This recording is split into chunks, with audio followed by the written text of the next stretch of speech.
Hi guys, in today's video I'm going to show you how you can activate House of the Dragon theme on Facebook Messenger.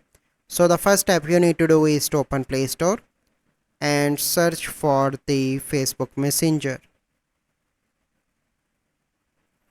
So click on that and click on the Messenger, and you need to update Messenger application first.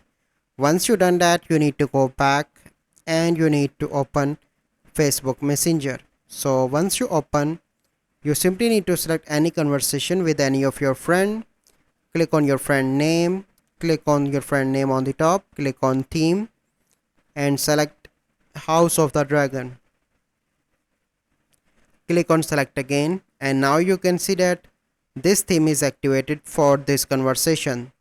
So this is the process. I hope you find this video helpful. If you find this video helpful, must like this video, subscribe to our YouTube channel for future videos. We'll see you in the next video. Thank you. Have a good day.